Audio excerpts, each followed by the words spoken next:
Bienvenue dans cet épisode de PCA Podcast. Comme d'habitude, cet épisode sera en avance sur Patreon. Aujourd'hui, on discutera avec Léa. Donc, ça sera un épisode super intéressant sur le monde un peu de l'agriculture.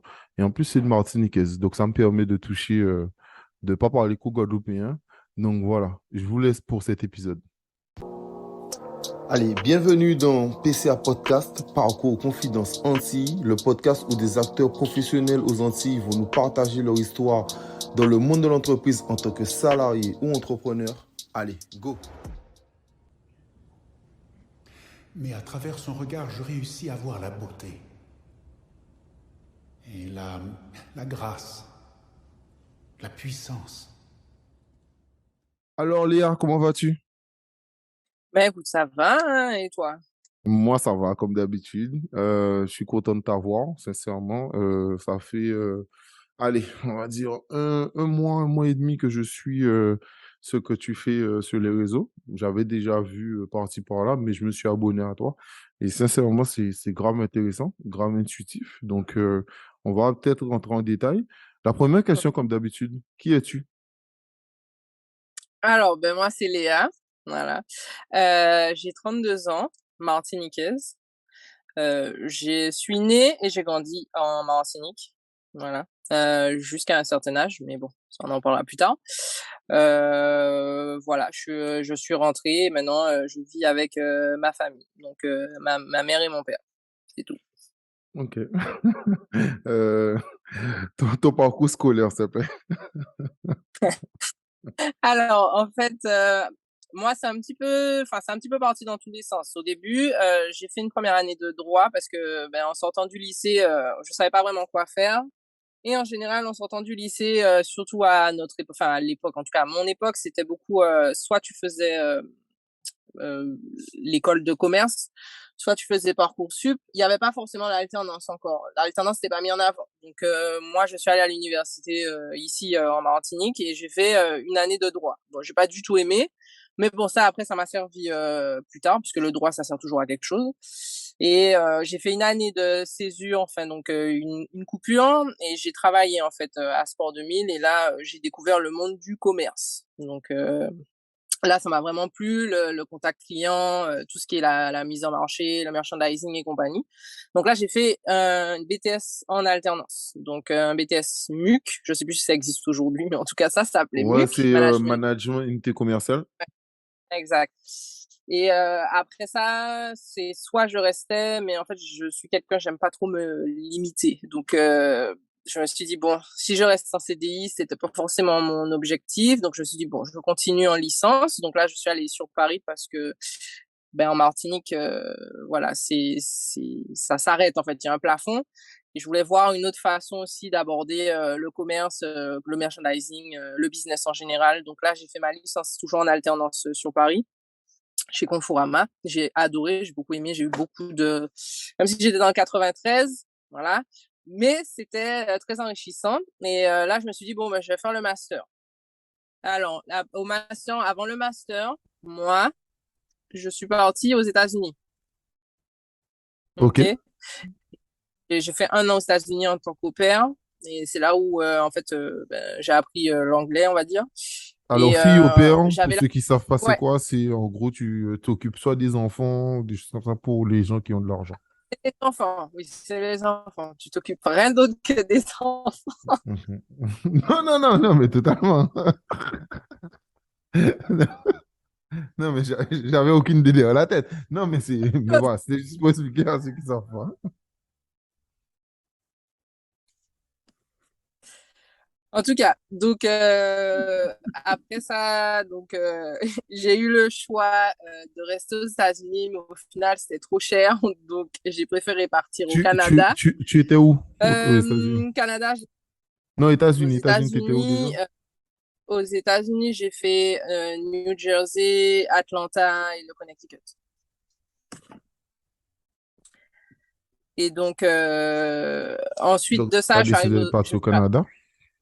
j'arrive au Canada et en fait, j'ai dû rentrer en Martinique parce que la rentrée n'était pas encore, enfin, c'était pas calé encore. Je suis rentrée genre en octobre-novembre en Martinique et la rentrée était septembre de l'année d'après. Sauf que je voulais pas rester en Martinique parce qu'il y avait, je trouvais pas de travail. Voilà, j'avais un sentiment j'étais pas encore arrivée là où jusqu'où je voulais arriver. Donc je suis repartie au Canada en tant qu'au pair, 6 mois dans l'Ouest canadien à Saskatoon. Donc c'est au milieu de nulle part. Voilà. Il n'y a rien, il fait -40, j'arrive là en -40, voilà. J'avais jamais expérimenté le -40, voilà. Ça va, Donc, c'est un petit temps chaleureux, ça. oui, oui, oui, tu vois, les gens qui font du vélo, c'est super sympa. Franchement, ça te met dans l'ambiance tout de suite. Faire du vélo en combinaison de cosmonautes, c'est vraiment génial. Tu vois, ça te choque tout de suite. Tu te dis, ouais, ils sont quand même spéciaux. Hein. Mais bon, tu t'habitues. Après, tu t'habitues au froid. Et puis là, je suis repartie. Donc là, je suis repartie après ça sur Montréal pour commencer mes études master en gestion internationale. Donc, et ensuite de ça, à la fin de mon à la fin de mon master, en fait, on avait un stage à faire. Et là, je suis partie en Inde pendant 6 mois. Donc pour finaliser mon master en fait.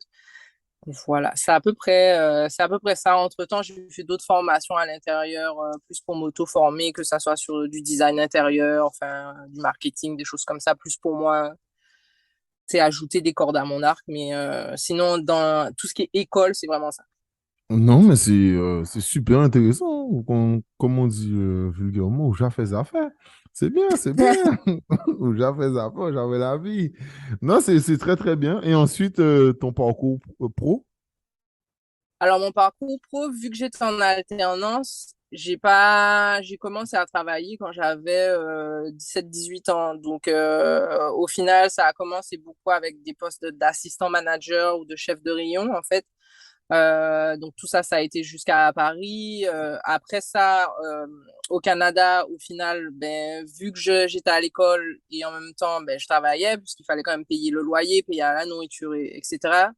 Là aussi, j'étais soit assistante dans un petit magasin. Après ça, je suis passée gérante, assistante gérante et après gérante. J'ai aussi travaillé chez Decathlon à Montréal. Donc, on a ouvert la première boutique sur Montréal même, l'île même.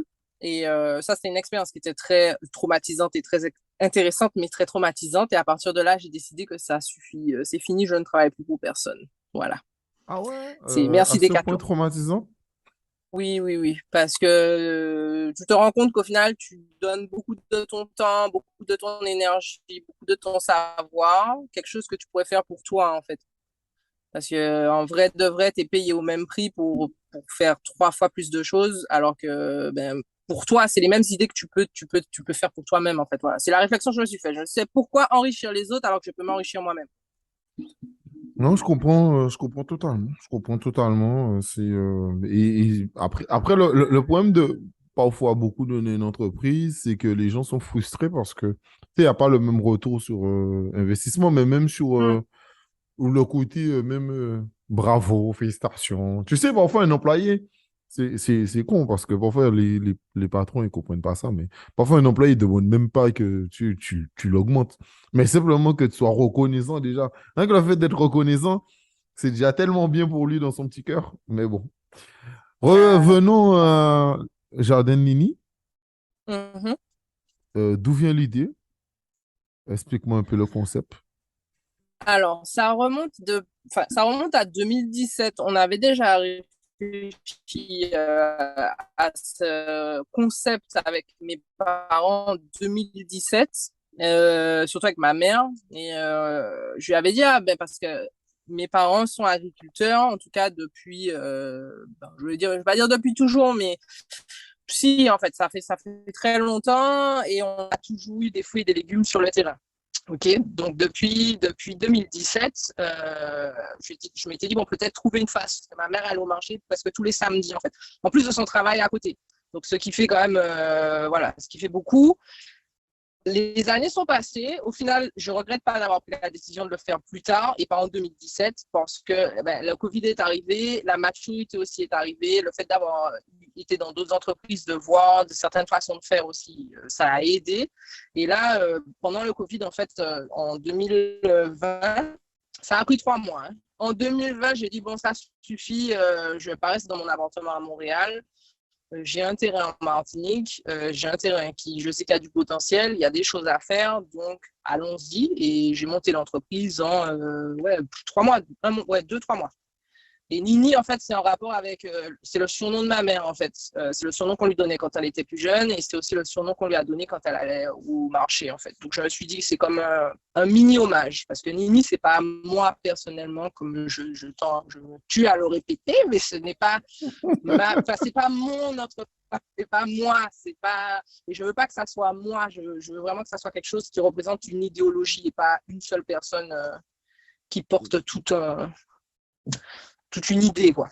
Ouais, mais tu as un souci, c'est que le problème, c'est que c'est toi l'image. Pour le moment, pour le moment. Mais t'inquiète que quand là on commence un peu à s'agrandir, le but c'est vraiment que ça devienne un peu comme la ferme Périne. Personne ne demande c'est qui Périne ou le jardin de Balata. Tu vois ce que je veux dire? Personne ne te demande qui est Balata. Au début, c'est sûr que quand tu commences petit, comme KFC ou alors McDonald's, les gens te connaissent par le nom McDonald's, mais au fur et à mesure que tu grossis, ben, l'identité même de la personne commence à se diluer par rapport au fait que ben, tu fais rentrer plus de personnes aussi dans l'entreprise. Ok. Non, non, top. Donc tu m'expliquais que ça s'est monté en 3 mois. Ouais. Vive la campagne. Oh. Donc tu m'expliquais que le jardin, que ça s'est monté en 3 mois, que bon, en gros, tu étais Ouais. au Canada, fermé, Mhm. fermé pour le Covid, et puis tu reviens, tu montes l'entreprise. Après, je suis assez d'accord avec toi que les expériences, eh bien, c'est ça aussi où c'est bien de parfois ne pas trop se précipiter dans l'entrepreneuriat. C'est que Mhm. le fait d'avoir certaines expériences, surtout en tant que manager, ben, ça te permet de diriger, de voir et de surtout voir comment on gère certaines choses. Donc, les études, l'expérience, c'est toujours bien avant de pouvoir faire son propre truc. Formation, vendre des graines, faire ci, faire ça, comment, et puis choisir aussi la culture qu'il faut faire et comment il faut la faire. Donc, comment ça a été réfléchi tout ça? Mais en fait, moi, je pense parce que chacun a sa place. Nous, c'est une entreprise familiale, donc il y a moi, mon père et ma mère. Chacun, on a nos forces et nos faiblesses. C'est-à-dire que moi, mon père, c'est lui qui s'occupe de tout ce qui est les jardins, donc le maraîcher, la terre. Ma mère, elle va être plus au niveau des plantes en pot, l'horticulture et compagnie. Et moi, je suis plus au niveau du commerce. Donc, il y a une communication qui s'est faite. Après, moi, au début, je suis arrivée vraiment avec une idée de, c'est sûr que tu ne peux pas gagner ta vie juste avec des fruits et des légumes, que ça soit partout, en fait. Mais déjà en Martinique, c'est très compliqué. Donc, il fallait apporter une plus-value et quelque chose, en fait, de l'argent qui rentre, même quand tu ne vends pas des... Donc, pourquoi pour toi c'est compliqué de gagner, notamment en Martinique, seulement avec. Enfin, c'est compliqué d'être rentable, en tout cas, seulement avec la vente de fruits et légumes. Mais en fait, même juste le mot rentable, en fait, c'est juste générer assez d'argent. Genre, même le mot rentable, c'est juste générer de l'argent, c'est très compliqué. Déjà, tu as les aléas climatiques. Déjà, ça, en agriculture, voilà, tu as un cyclone, tu n'as plus rien dans ton champ. Deuxièmement, tu as, entre guillemets, le jeu de l'offre et la demande. Donc, tu vas arriver sur le marché. Imaginons, je vais vendre sur le marché. En général, c'est ça le circuit le plus commun. J'arrache tous mes fruits et tous mes légumes. Je vais sur le marché. Je suis confronté à des personnes qui vont utiliser plus de pesticides ou qui vont utiliser de façon autre pour que leurs légumes soient peut-être plus beaux ou alors en plus grosse quantité. Donc, le prix va être plus bas. Donc, moi, je vais être confronté avec des légumes, par exemple, que je vais mettre à un prix à 4 euros contre des personnes qui vont avoir des légumes à un prix à peut-être 2 euros, 1,50 €. Au final, à la fin de la journée, je vais être obligé de brader mes légumes parce que je vais me retrouver avec une tonne de fruits et de légumes sur les bras. Donc, au final, je ne gagne pas. J'ai perdu 5 heures de ma journée. Au final, je n'ai même pas l'argent d'un salaire, en fait, sur ces 5 heures-là. Parce que je vais avoir perdu la moitié de mes fruits et de mes légumes, je vais avoir perdu mon temps et je vais avoir vendu à perte, en fait. Donc, il y a déjà ça. Après, deuxièmement, honnêtement, c'est entre la problématique de l'eau, parce qu'il faut de l'eau pour faire pousser des fruits et des légumes. Tu vois, ça, même si tu attends, nous, on est quand même très avec la nature et tout, mais on a quand même besoin d'eau. Tu as souvent des coupures d'eau. Les canalisations sont plus en état. Il faut acheter des citernes, il faut acheter du matériel. il y a les histoires de subventions. C'est un dark. On est sur le, tu vois, c'est la force noire. C'est très compliqué. Le système, l'industrie agricole là, c'est Voldemort. Voilà, tu vois, dans Harry Potter, eh ben, on se bat contre Voldemort. Voldemort, c'est les autres là. C'est l'État français, c'est le chlordécone, c'est voilà, ceux qui s'arrosent à coup de subventions, et puis pendant ce temps-là, tu as les agriculteurs qui sont au milieu de ça, qui ont du mal, en fait. Et c'est très compliqué. Tu peux compter sur les doigts d'une main le nombre d'agriculteurs qui arrivent à vivre. Je dis bien vivre, hein. Vivre, hein. Tu as une voiture, tu payes ton loyer, tu as tout grâce à l'argent de tes fruits et des légumes. C'est pas possible. C'est impossible. Ils sont obligés d'aller chercher un travail à côté parce que c'est précaire. Et quand tu vois les retraites, maman, alors là, n'en parlons même pas. Ça, c'est Alors, un autre sujet. Non, non, mais c'est une très, très longue réponse où tu expliques vraiment la réalité de l'agriculture. D'ailleurs, c'est un sujet dont j'avais déjà parlé Mhm. dans un podcast d'actualité où je parlais du manque d'agriculture en France, mais plus globalement en France. Et ah oui, l'épisode s'appelle, non, c'est pas épisode d'actualité, c'est pénurie alimentaire. Donc, c'est l'épisode pénurie alimentaire où j'en parle. Et en gros, j'explique qu'il y a de moins en moins d'agriculteurs en France et que on ne l'a pas trop remarqué, mais simplement parce que il y avait moins, mais ils prenaient plus de terre. Donc, ça faisait que, tu vois, ils arrivaient quand même à essayer de compenser. Mais en gros, que c'est un métier hyper dur. Tu as beaucoup d'agriculteurs en France qui travaillent 70 heures et qui gagnent même pas le RSA. D'accord? En termes de rentabilité. Le RSA, on parle quand même d'une aide que c'est si tu n'as pas de travail, si tu n'as pas d'aide chômage, tu n'as rien, tu as. Et on parle de quelqu'un qui bosse 70 heures et qui arrive seulement à se payer 450 euros le mois, avec 70 heures de travail. C'est extraordinaire.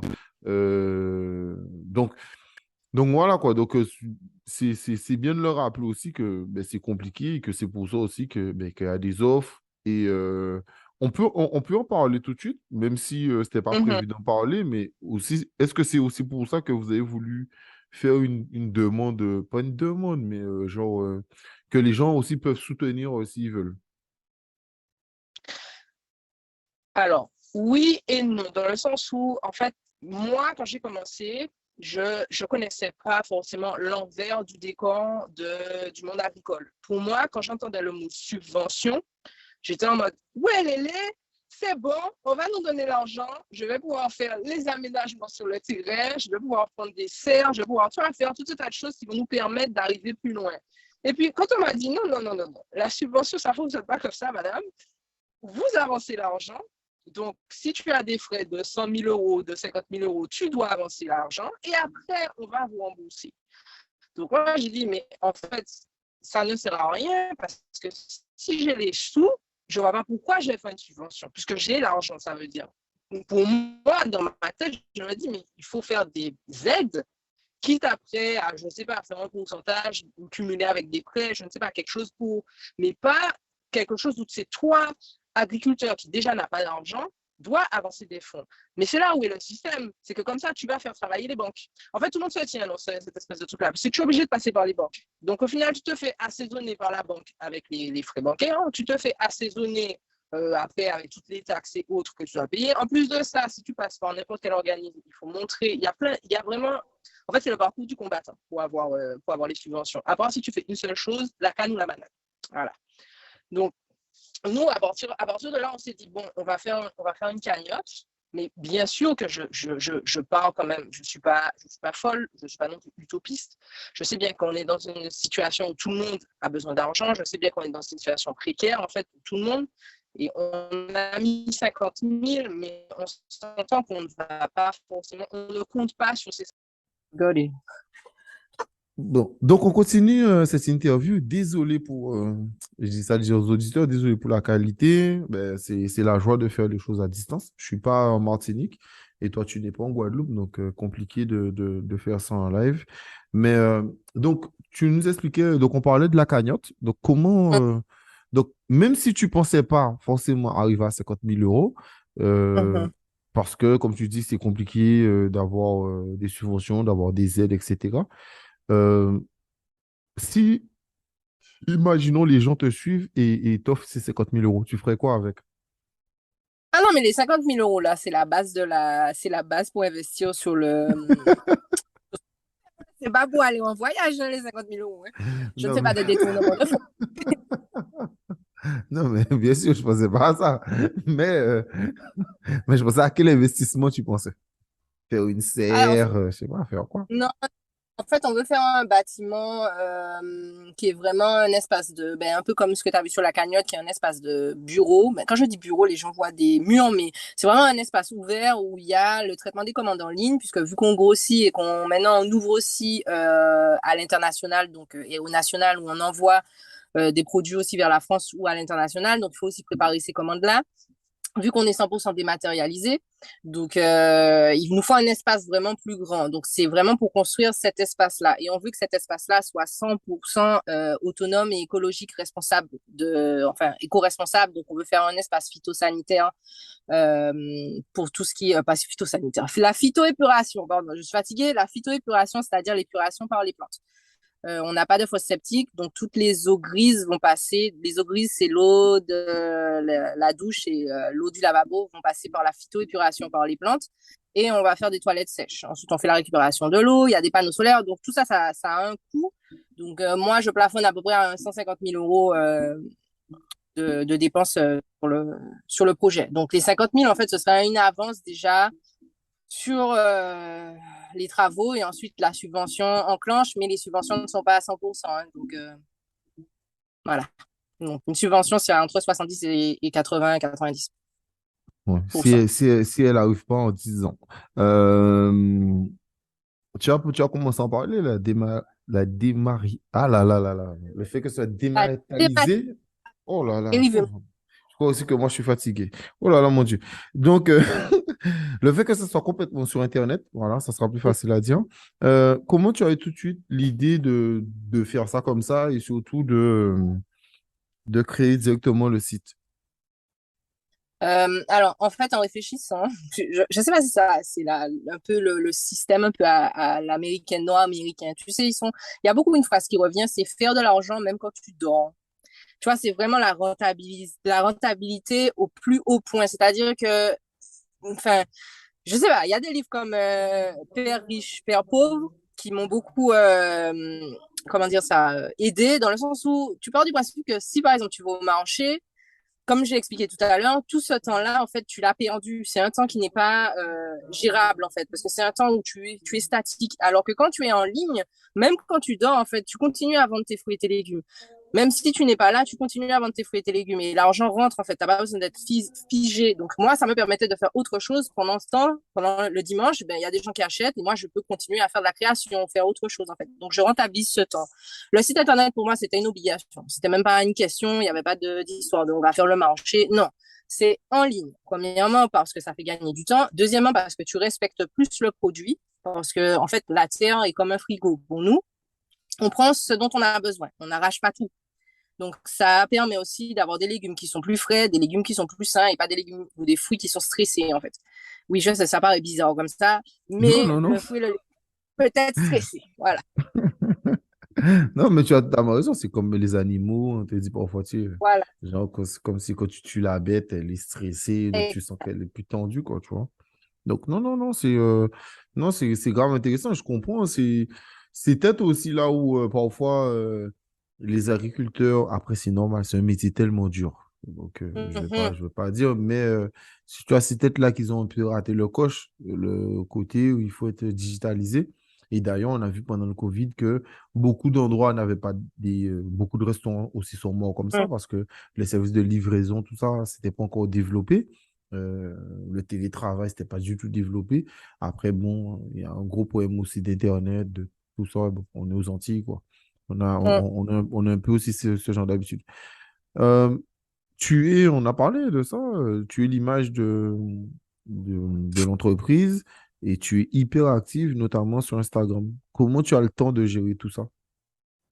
Alors, faut savoir que je suis pas on n'est pas que sur Instagram. Hein. On est plus actif sur TikTok que sur Instagram.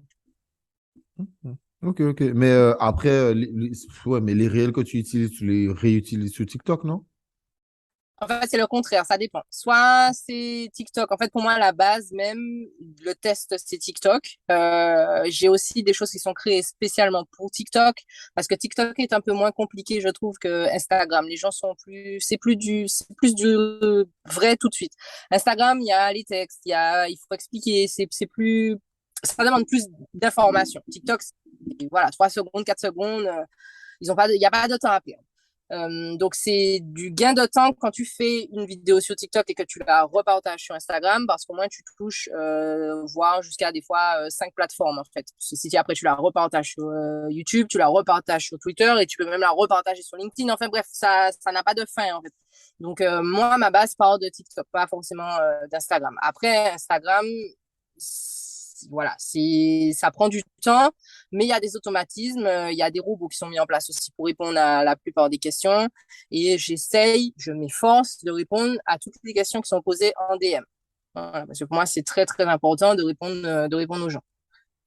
Ça, C'est la ça, base. ça, ça te prend combien de temps? Parce que ça fait partie des prochaines questions que j'ai te poser, mais ça te prend combien de temps de répondre à tous les DM? Parce que Alors, c'est une chance, mais bon, tu as pas 1000 abonnés, quoi.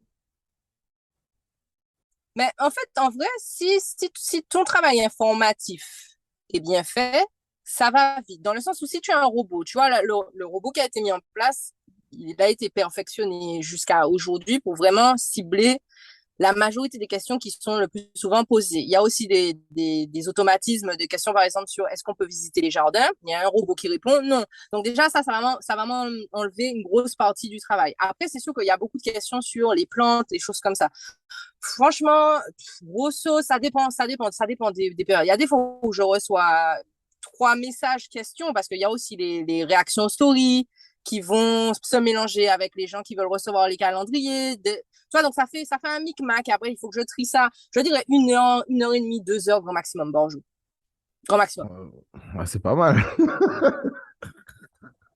Ah, c'est pas mal quand même. Une Ouais. heure et Mais demie après, de messages par jour, c'est sur, c'est sur toutes c'est les pas mal. plateformes. Hein. C'est pas juste sur Instagram. Hein. Tu as Non, non, mais Facebook. je comprends, mais bon, ça, mais en tout cas, c'est un vrai travail, quoi. Répondre aux messages, c'est un Oui, vrai travail. oui, après, il y a la réponse aux commentaires aussi, mais ça, j'essaye. Avant, je faisais tout le temps, mais ça prend trop de. Là, ça demande un peu plus de temps. Voilà. Tu fais aussi des lives, Oui, voilà. Même les réels, enfin, les réels, les vidéos TikTok, ça prend combien de temps à les tourner, à avoir l'idée de le faire, etc. ça dépend. Ça dépend. En fait, franchement, ça peut aller très vite. Genre, en une journée, je peux te faire, je sais pas, 36 vidéos en tout, que ça soit Instagram ou TikTok, plus 4 vidéos YouTube. Genre, pourquoi? Pourquoi? Ça dépend de l'inspiration, en fait. Ça dépend de la tendance, ça dépend de l'inspiration. Il y a des fois, il y a des belles tendances sur TikTok où tu as tellement de contenu. Genre, dernièrement, c'était le truc avec Abou, là, et sa meuf.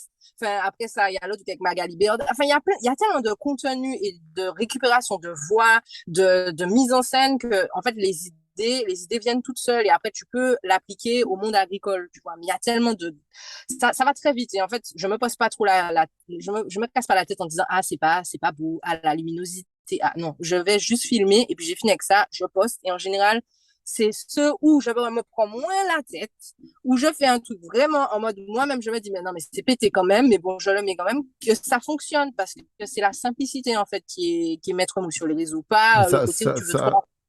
non, mais je te coupe 2 secondes, ça me fait sourire parce que j'écoutais une interview de Taï, le humoriste Mhm. tahitien, et il disait que ben, l'une de ses vidéos les plus vues, c'est quand il est dans la forêt et que il voulait pas sortir cette vidéo-là parce qu'il la trouvait nulle. Et c'est parce que un jour, il n'avait pas de contenu, donc il s'est dit, il va poster ça, tu vois. Mais que Mhm. lui, il l'a trouvé nul, son entourage l'a trouvé nul, tout le monde l'a trouvé nul. Sauf que non, ça a fait des millions de vues parce que les gens ne trouvaient pas ça nul.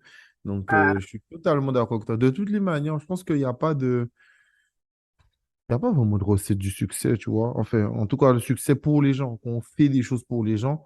Parce que même moi, PCA Podcast, exemple, l'épisode le plus écouté, c'est un épisode actualité où je parle de la Russie et de l'Ukraine.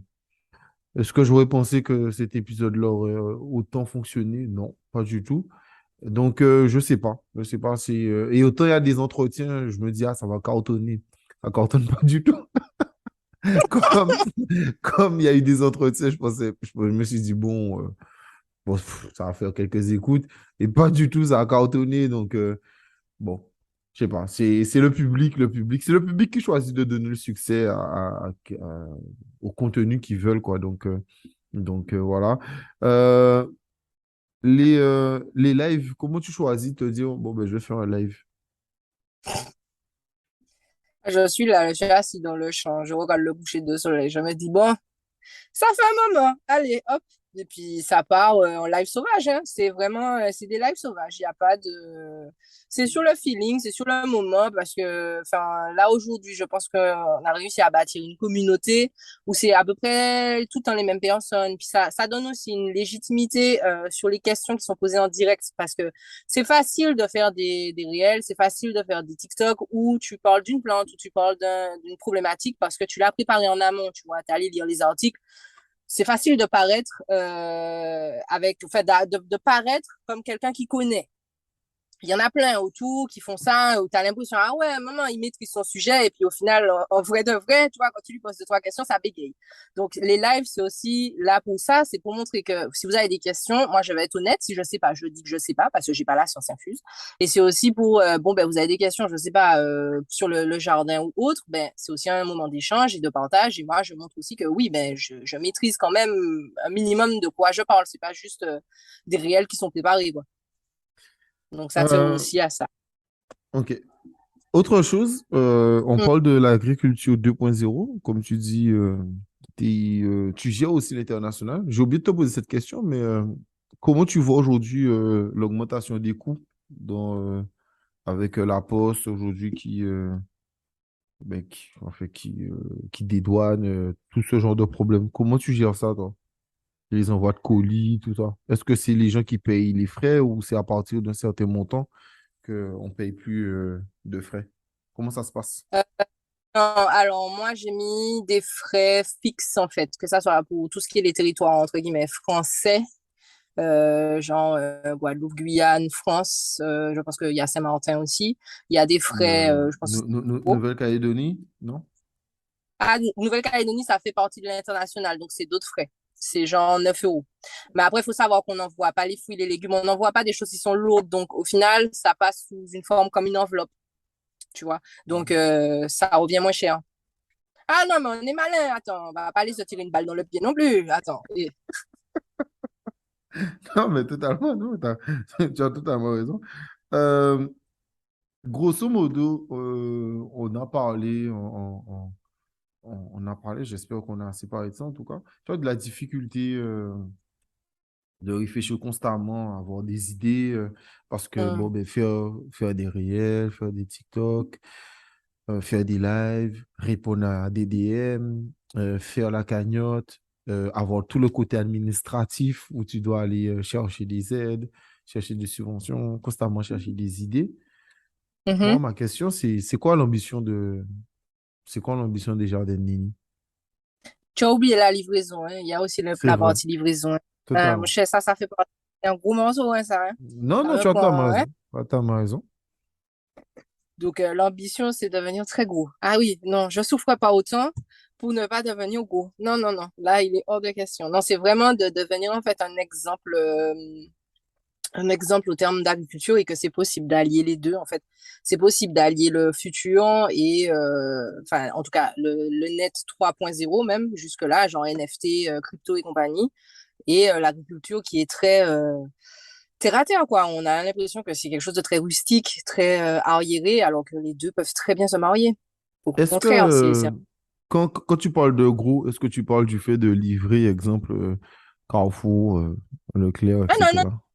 ah, on n'est pas sous ça, on n'est pas sous ça, on n'est pas sous ça. On veut pas ça, c'est pas ça. Non, on n'est pas sous ça. Même c'est pas du tout Mais à si, aller faire. ouais, mais si te permet d'être rentable Je, et de gagner ta alors, vie non, et de ne plus non, je faire les t'explique. marchés. Non, non, non, non, je t'explique un truc, hein. Je t'explique un truc très simple. Nous, la façon de voir les choses, c'est qu'on a préféré passer sur, on respecte nos engagements, on respecte l'agriculture, et même si on ne fera jamais quelque chose qui sera pour la rentabilité ou l'argent. Là, ce qu'on fait, c'est pour ça que nos prix ne sont pas élevés. En vrai de vrai, je pourrais mettre des prix plus élevés et on serait 4 fois plus rentable. Là, ce n'est pas le but. Le but, c'est de mettre un prix juste qui nous permette de survivre, parce qu'on ne peut pas vivre au-dessus de nos moyens non plus, et qui permette aussi à tout un chacun d'avoir accès à des produits qui sont frais, sains et sans chlordécone, sans pesticides, etc. Ça, c'est ma parenthèse. Après, nous, notre projet, c'est de faire de cette exploitation un exemple et pourquoi pas faire des franchises ou quelque chose qu'on peut multiplier en fait dans le nord, dans le sud, un peu partout et après avoir la main sur plusieurs terrains agricoles et ensuite faire de la diversification qui va permettre à ce moment-là de nourrir plus facilement la population, premièrement. Deuxièmement, c'est aussi de nourrir les cantines parce que là, il y a un problème. Ce n'est pas normal que les cantines ne puissent pas s'approvisionner chez les agriculteurs parce qu'il n'y en a pas assez. Troisièmement, c'est redonner aux jeunes la possibilité de retourner dans les terres et montrer que ce n'est pas juste un métier voilà, où on a le stéréotype de l'agriculteur avec sa salopette, sa règle dans sa botte, qui parle pas bien le français, qui comprend pas trop ce qu'on lui dit parce que c'est ces stéréotypes là qu'on a, tu sais, le gars un peu brut, et que non, c'est pas juste ça, qu'il y a plein de façons de faire de l'agriculture. On n'est pas obligé de faire que du maraîcher, vous n'êtes pas obligé de faire que du vivrier. Il y a des choses aussi qui peuvent être un peu exotiques, vous pouvez vous spécialiser et vous pouvez aussi aller sur internet, faire des lives, faire des vidéos YouTube. Franchement, il n'y a pas de limite. Même le ciel n'est pas la limite. Il n'y a pas de limite. Tu peux tout faire. Et dans n'importe quel secteur, même la pêche, même l'élevage, tu peux tout faire. Donc, c'est vraiment ça notre cœur enfin, notre combat, c'est vraiment grossir pour pouvoir montrer l'exemple, en fait. Donc, si Carrefour vient te chercher, tu diras non. Mais mon cher, c'est pas, si tu savais, mon cher, bref, même si, genre, je sais pas, Carrefour, peu importe, je suis pas, ça nous intéresse pas. Parce que si je donne à Carrefour, ça veut dire que je peux pas nourrir le reste de la population. Tu vois ce que je Ah, veux dire? mais non, parce que la population va chercher à Carrefour. Combien Carrefour va vendre ce que moi, je lui revends? Ah, je sais pas. Mais en tout cas, il faut te Ah, permettre d'être rentable. non, je suis déjà. En fait, le truc, c'est que on est rentable. On est rentable, là, on va prendre quelqu'un d'autre. On arrive à vivre. C'est ça, pour moi, ma fierté, c'est de dire que j'arrive à payer un salaire à mon père, que j'arrive à générer de l'argent, que j'arrive à grossir petit à petit. On arrive à faire des investissements. Là, la cagnotte, c'est pour ça, j'aime bien répéter aux gens que la cagnotte, ce n'est pas parce qu'on n'est pas rentable et c'est pas parce qu'on n'arrive pas à survivre. La cagnotte, c'est parce on a besoin d'un apport. Après, je vais aller à la banque, je vais faire ce qu'il faut faire pour cet argent-là. Tu vois ce que je veux dire? Mais moi, demain, Carrefour vient me voir, honnêtement, Carrefour vient me voir demain, je vais lui dire non, ça ne m'intéresse pas. Ça ne m'intéresse pas de faire du volume. Aucunement. J'ai déjà été approché par des personnes qui voulaient faire Rungis, de ci, de ça ne m'intéresse pas. Le volume ne m'intéresse pas parce que ça va mourir. Ce système-là va mourir. Le système du volume, ça va disparaître. Donc, ça m'intéresse pas. Et puis, je n'ai pas envie d'enrichir pardon, hein, mais le béquet et puis toute la bonne, ça m'intéresse pas. Ça ne m'intéresse pas. Voilà ça. Je Non, préfère mais qu'il y ait des... au-delà de ça, c'est super intéressant ce que tu dis. Le volume va mourir. Je suis totalement d'accord avec Hum, toi. Euh, on le voit bien, surtout avec ce qui se passe actuellement dans le monde entre l'OTAN et les BRICS. Donc, les BRICS, pour hum, ceux qui ne savent pas, c'est qui? Donc, Brésil, Russie, Inde, euh, Brésil, Russie, Inde, Chine, Afrique du Sud. Je crois que c'est bon. Je crois que j'ai oublié personne. hum, Euh, et, euh, et en gros, c'est eux qui tiennent le commerce mondial, tu vois. C'est eux qui tiennent le commerce mondial. Et à ce côté, beaucoup moins de bateaux circulent, beaucoup moins de choses circulent. Donc, voilà, on voit très bien qu'aujourd'hui, les industries occidentales et qui expliquent qu'il faut la décroissance. Mais au-delà de ça, moi, je comprends qu'il faut, enfin, au moment, je me dis, il vaut mieux consommer moins, mais consommer mieux. hum. Voilà. Mais après, dans tout, moi, exemple, j'ai toujours eu ce côté, tu vois, sur l'informatique. D'ailleurs, c'est un épisode qui sortira avant le tien. Je le conseille, Mhm. celui d'Adrien, où on parle d'ailleurs de ce genre de choses. On parle de ce qui se passe au Congo. Et, euh, et on explique, lui-même me pose la question, je lui explique que, bon, ben, moi, j'essaie de changer de téléphone le moins souvent possible, d'ordinateur aussi, etc. Parce que, ben, il faut être dans le côté où tu consommes ce que tu as besoin, tu vois. Je ne me vois pas aujourd'hui, tu as un iPhone 13 Pro et comme il y a le 14 qui est sorti, tu achètes le 14 Pro. Pour moi, ça n'a plus de sens, ce genre de choses, tu vois. Donc, bon. Donc, je suis d'accord avec toi que si tu es mis en train de mourir, et ouais. Donc, vaut mieux aujourd'hui faire moins, mais faire mieux, tout simplement. Donc, Mm. je rejoins totalement ça. La question, tu as commencé à répondre, mais j'aimerais qu'on rentre un peu plus dans le détail. Comment tu vois le monde agricole en Martinique? Là, actuellement, Oui, maintenant, totalement. En 2022. ok. Je, je- je vois ça comme un grand océan de possibilités, mais où il y a très peu, en fait, il y a quelques pêcheurs, tu vois, et tu as plein tu as genre quatre cinq gros paquebots, tu vois, et puis tu as quelques petits canaux à droite, à gauche qui essayent de survivre, et puis les paquebots sont souvent aidés, tu vois, ils sont souvent ravitaillés, tu vois, on leur donne beaucoup d'aide. Et puis tu as les petits canaux là, il y a qu'à fait, tu vois, genre la mer, les fous sur la côte, ils reviennent quand même. Voilà comment je vois ça. Je sais pas si c'est assez explicite, mais Oui, oui, tu as tout, oui. voilà. Ok. Donc, en gros, compliqué. Très compliqué, c'est très très compliqué. Je pense que alors que ça devrait être l'industrie qui devrait être la plus respectée, la plus mise en avant, puisque c'est elle qui nourrit. Cherchons les gars, hein, c'est elle qui nourrit et c'est pourtant celle qui est la dernière. Vraiment, quand tu regardes les chiffres de l'INSEE, parce que là, je suis en train de faire une étude pour un prochain poste, de la possibilité de l'autosuffisance alimentaire. Et par exemple, là, j'ai commencé avec la Guadeloupe. Quand tu vois le nombre d'agriculteurs en Guadeloupe, comparativement, je sais pas, au nombre de chômeurs ou bien au nombre de personnes sans emploi, ou bien même au nombre de personnes qui sont dans les services ou même en informatique, ben, ça fait peur. Parce que tu te dis, mais comment ça se fait qu'il y a genre peut-être 2700 agriculteurs en Guadeloupe contre, je pense, 33 000 personnes sans emploi. Ouais, Ben, je comprends juste, ce que tu veux dire. Après tu vois, ça, c'est un truc aussi que je parle assez régulièrement, surtout sur l'actualité géopolitique. La France, globalement, c'est un pays de service. Tu vois, la France, c'est un mhm, pays Uber. Quand je dis c'est un pays de service, c'est un pays Uber. C'est-à-dire que c'est un pays qui se développe, mais il n'y a pas d'industrie. Dans le PIB de la France, c'est entre 10 et 13%. Ce qu'il faut comprendre, c'est qu'à mhm, l'époque, c'était plus vers les 40% que là. Donc, il y a beaucoup d'usines qui ont fermé, il n'y a pas d'industrie. Et aujourd'hui, on a des bullshit jobs. Tu vois, d'ailleurs, moi, ça m'a fait un peu sourire parce qu'il y a des gens, quand il y avait le Covid, ils se sont rendus compte que leur métier ne servait pas à grand-chose. Et oui, mhm, ben, pendant le Covid, les métiers qui servaient, c'était les métiers dans la santé, c'était les métiers, exemple, pompiers, c'était ben, les agriculteurs, c'était ceux qui refont les routes. Ce sont les gens qui étaient dans le concret, dans le réel, les plombiers, les électriciens, etc.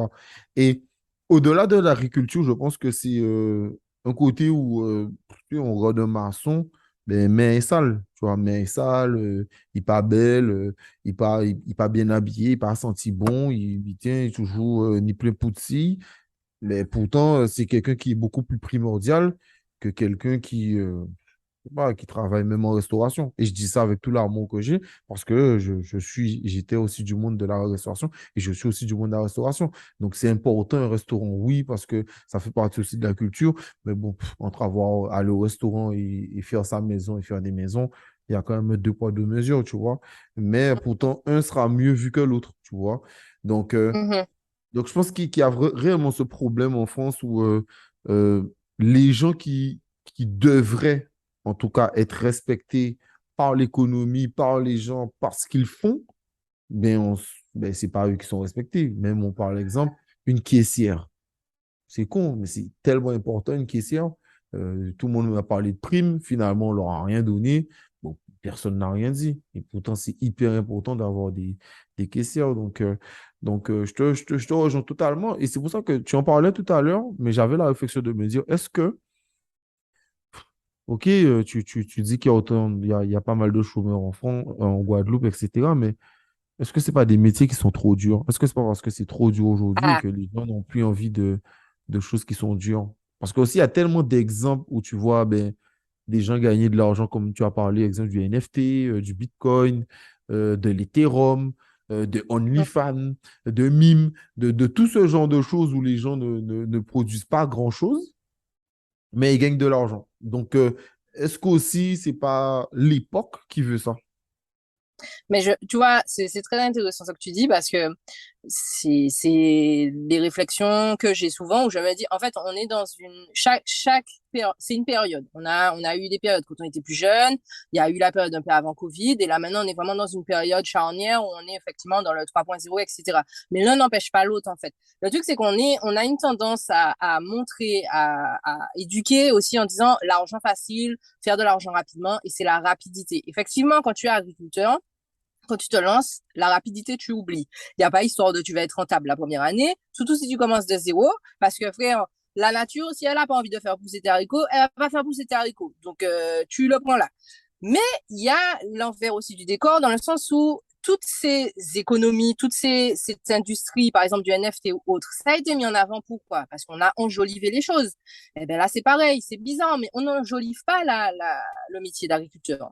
Avant, on te parlait d'Internet. Quand Internet est arrivé, les gens, les anciens, nos parents, trouvaient ça en mode, ah, c'est du n'importe quoi, c'est un scam, ça va pas fonctionner, ça va pas durer. Et parce qu'on a enjolivé, parce que la société y a mis aussi du sien, parce qu'on savait qu'il y avait de l'argent à se faire, etc. Donc, c'est rentré dans les mœurs, c'est rentré dans des façons de faire. Et maintenant, on a une image qui est marketée, en fait. Tout est une question de marketing. Tu marketes correctement l'industrie agricole, mais tu as des écoles de commerce agricole. Mais je suis désolée, si maintenant la Chambre d'agriculture et l'État voulaient vraiment faire un effort là-dessus, mais moi, je t'en à l'agriculture sexy. Mais il n'y a pas de souci, hein, je te fais des postes pour te donner envie. Et moi, tous les jours, j'ai des gens qui me disent, ah, moi, j'ai envie de revenir à la terre, vous me donnez envie, etc. Donc, je vois que c'est possible. C'est possible. Oui, c'est dur. C'est dur, mais ce n'est pas tous les types d'agriculture ne sont pas les mêmes. Là, ce qu'on fait, nous, c'est vraiment à l'ancienne. C'est en mode à la bouée à la terre. C'est difficile. Mais là, il est tout seul. C'est difficile. Mais quand tu en as 10, vous êtes à 10, c'est moins difficile.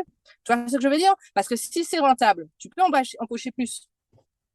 Non, je comprends, c'est un cercle vertueux, en gros. Le marketing, il faut Ouais, non, mais marketer, il faut. comme tu dis, c'est un cercle vertueux. Si c'est sexy, il y a plus de monde, c'est beaucoup plus rentable, plus de clients, etc. Mais tu sais, enfin, comme je te dis, pour moi, je pense que c'est une question d'époque. Tu vois, je vais prendre un dernier exemple. J'ai eu la chance d'avoir Adrien Mathieu, qui a le podcast Formation Football Club, qui est le plus gros podcast de France sur la formation dans le football. Et, euh, et un moment, on parle de ça et je lui pose la question, est-ce que Mbappé n'est pas l'un des pires exemples? Et il me disait que oui, tu vois, parce que le problème de Mbappé, c'est que les gens, ils n'ont pas le temps. C'est-à-dire que comme Mbappé, il a éclaté très vite, très tôt, tout de suite, ben, les gens pensent que les jeunes joueurs aujourd'hui, ben, tu vois un jeune joueur qui va arriver, je ne sais pas, au club, je sais pas, à Nice, par exemple à Nice, ben, il aura, je sais pas, 19 ans, il ne va pas faire des bons matchs, il ne sera pas régulier, ben, les supporters vont le casser parce que, ben ouais, à côté, il y a Mbappé qui, lui, à 19 ans, il avait déjà gagné la Coupe du Monde. Donc, je pense que aussi, c'est une question, prendre De le temps, référence. faire les choses, etc. Et je pense que l'époque est assez bizarre sur ça. Dernière question, c'est quoi Mhm. ta vision de ta Martinique? C'est quoi ta Martinique? Ma Martinique, c'est une Martinique de tolérance, déjà, parce que là, on est de plus en plus de se déchirer entre couleurs ou entre ethnicité ou entre nationalité ou entre, ça devient des combats perpétuels où tu as même peur de dire, en fait, que, par exemple, moi, je suis métissée, tu vois, j'ai un mélange, je suis mixte. Tu as presque peur de dire, ma mère, par exemple, elle est blanche, mais elle est très bien intégrée, elle allait au marché, etc. Tu vois, on est entré alors qu'on est en 2022 et j'ai toujours cette sensation que, ouais, mais même si elle est intégrée, elle fait pas assez. Tu vois, la couleur de peau définit donc qui elle est, même si elle est des fois même plus intégrée qu'une personne qui vit en métropole et qui n'a jamais mis les pieds ici et qui pourtant a juste la couleur de peau. Donc, j'aimerais une Martinique qui soit plus tolérante et une Martinique qui ne pense pas que parce qu'on fait un partage de notre culture, qu'on fait un partage de la connaissance, que ça va emmener au vol. Non. Et j'aimerais une Martinique qui arrête de garder justement cette connaissance pour elle en pensant qu'on va lui la voler. Parce que le partage, c'est justement montrer aux autres ce qu'on est capable de faire. C'est aussi, en fait, reprendre le contrôle sur ce qui on est et ce qu'on a fait, en fait. Parce qu'il y a tellement de personnes qui ont un savoir ici, mais qui ne le partagent pas de peur de se dire oui, mais les blancs vont voler nos trucs, oui, mais moi maintenant je veux plus parce qu'après ça, je sais pas, ça va partir à droite, à gauche, on va se servir de ça. Pas forcément, moi je vois pas ça comme ça. Je pense qu'il y a des choses qu'on fait ici, on nous respecte pas assez dans le monde, moi je le dis, hein, pour avoir voyagé. Le nom, même en Inde, j'entends des musiques antillaises. Même en Inde, j'avais du Patrick Saint-Éloi. Même en Inde, il y avait du Kassav. Donc, je me dis, non, mais on met pas assez de respect sur les Antillais. Mais vraiment, hein, c'est une culture qui est tellement riche. Et je trouve que même nous, au pays, il y a, c'est pas assez. C'est pas assez. On pourrait faire plus, que ça soit au niveau des restaurants, au niveau des concepts. On veut beaucoup imiter là-bas, ou même aux États-Unis ou en France, mais sans ajouter la touche locale, en fait. Tu vois, on veut rester sur le côté très étranger sans la touche locale, alors qu'il y a tellement de choses à faire ici. Donc moi, je vois une Martinique qui est capable, une Martinique où les jeunes vont revenir à un moment donné, parce que, ben voilà, t'as pas le choix. À un moment donné, il faut que tu rentres chez toi. Et une Martinique où, je sais pas, peut-être une autonomie, un jour on y arrivera. Peut-être pas une autonomie totale, mais une autonomie où, que ce soit au moins sur l'alimentation, qu'on puisse choisir comment on veut être dirigé aussi, et pas forcément obligé par rapport à la France, parce qu'on n'est pas là, la France, on est différent. Et voilà, et qu'on arrête aussi avec l'histoire de Mathieu Vu. Une Martinique aussi qui est autonome au niveau financier. Mon Dieu, comme ça, alors ça c'est un autre sujet. L'indépendance financière là, c'est compliqué. C'est compliqué, c'est compliqué, c'est compliqué. Une Martinique où on Euh, a. alors, je te coupe rapidement parce que ça, c'est un Ouais. peu plus mon domaine. L'indépendance financière, il ne faut pas y croire. Tant que la France, on sera sous l'égide français et la France même, parce que la France même n'a pas de dépendance financière, parce que la France n'a pas sa monnaie. Donc, quand tu n'as pas ta monnaie, tu ne diriges pas ton pays. Les gens le pensent, mais c'est faux. Donc, Pas donc indépendance voilà. financière au pays, hein. Je parle indépendance financière en fait plus au niveau autonome. C'est-à-dire que quand tu vas à l'école, ici, ce n'est pas dans la culture parce que, encore une fois, c'est pour asservir le peuple d'une certaine façon et c'est pour asservir ta population que d'avoir cette liberté financière. Quand je dis c'est pas autonomie, c'est liberté financière dans le sens où, ben, quand on essaye d'expliquer aux gens, mais vous savez quoi, c'est peut-être plus rentable d'investir dans des terrains que d'investir dans une voiture, surtout quand on voit l'état des routes, en fait. Dans 4 ans, ta voiture, elle va plus te servir à rien. Tu vas la revendre à payante. Alors que si tu investis dans un terrain à 25 ans, au lieu d'aller t'endetter pour une Merco à 25 ans, eh ben, ce sera plus rentable plus tard, en fait. Tu vois, c'est plus dans cette idéologie-là. Au lieu d'acheter des champagnes, au lieu de faire du match vu, on retourne plus à l'essentiel et arrêter de, parce que le matériel n'impressionne personne, en fait. Il faut arrêter d'essayer de plaire aux autres avec des choses qui, au final, ne servent à rien parce que tout le monde s'en fiche. On s'en fiche. On s'en fiche complètement. Donc, voilà.